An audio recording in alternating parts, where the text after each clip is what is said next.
कर्मों का फल। एक प्रेरणादायक कहानी। बहुत समय पहले की बात है। एक छोटे से गांव में रामलाल नाम का एक किसान रहता था। मेहनती, सरल और ईमानदार रामलाल का जीवन अपनी पत्नी के साथ बड़े स्नेह और संतोष से बीत रहा था। शादी के कुछ वर्षों बाद उन्हें एक बेटा हुआ, जिससे उनका परिवार पूर्ण हो गया। लेकिन जब बेटा 5 साल का हुआ, तभी अचानक उसकी पत्नी की बीमारी से मृत्यु हो गई। पत्नी की मृत्यु के बाद रामलाल का जीवन वीरान हो गया। रिश्तेदारों और दोस्तों ने उसे समझाया, रामलाल, दूसरी शादी कर लो, बच्चे की देखभाल भी हो जाएगी और तुम्हारा जीवन भी आसान हो जाएगा। शुरू में वह नहीं माना, लेकिन 2-3 साल बाद उसने महसूस किया कि बेटे के भविष्य के लिए एक मां की जरूरत है। अंततः उसने दूसरी शादी कर ली। नई पत्नी से भी उसे एक बेटा हुआ, लेकिन दुर्भाग्य से कुछ ही वर्षों में उसकी दूसरी पत्नी की भी मृत्यु हो गई।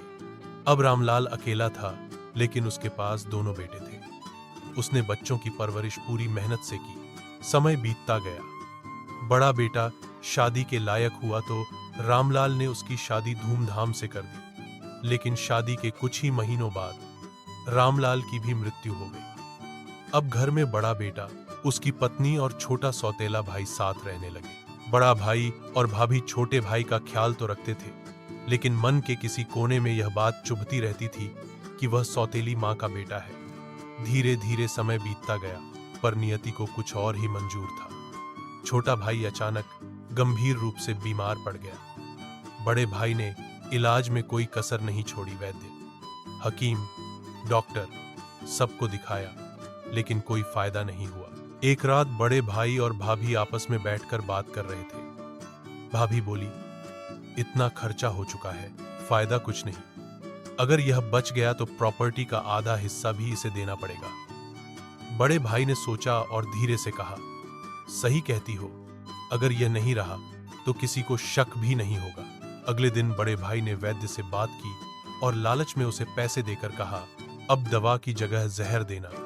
वैद्य भी पैसे के प्रलोभन में आ गया। दवा के नाम पर जहर दिया जाने लगा और कुछ ही दिनों में छोटे भाई की मृत्यु हो गई। भैया, भाभी ने सोचा, अब हमारा जीवन सुख से बीतेगा। समय बीता। उन्हें एक बेटा हुआ, जिसका उन्होंने बड़े लाड़ प्यार से पालन पोषण किया। बेटे की शादी भी धूमधाम से करवाई। सब कुछ अच्छा चल रहा था, लेकिन अचानक नियति ने करवट ली। उनका बेटा गंभीर बीमारी में पड़ गया। इलाज पर उन्होंने सब कुछ खर्च कर दिया।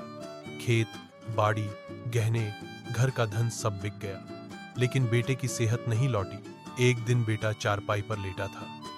पिता उसके पास बैठे थे। बेटा धीरे से बोला, भैया, हिसाब किताब पूरा हो गया है, बस कफन और लकड़ी का इंतजाम बाकी है, फिर मैं चला जाऊंगा। पिता चौंक गए।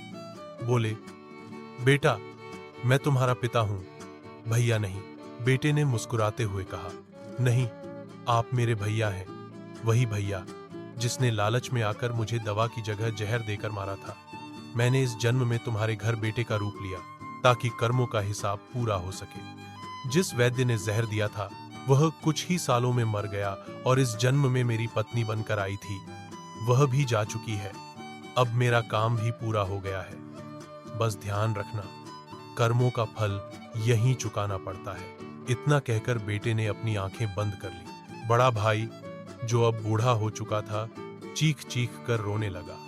उसे समझ आ चुका था कि अपने छोटे भाई के साथ किया अन्याय आज उसी के जीवन की सबसे बड़ी सजा बन गया है। कहानी का सार, इस छोटी सी घटना से हमें यही शिक्षा मिलती है कि कर्मों का फल अवश्य भोगना पड़ता है, चाहे वह अच्छा हो या बुरा। जो भी हम करते हैं, उसका परिणाम हमें इसी जन्म में या अगले जन्म में जरूर चुकाना पड़ता है। इसलिए अपने कर्मों पर ध्यान दें, किसी का अहित न करें, क्योंकि जो हम देंगे वही लौटकर हमारे पास आएगा। कर्म करो, फल की चिंता मत करो, लेकिन याद रखो, कर्म का फल कभी व्यर्थ नहीं जाता।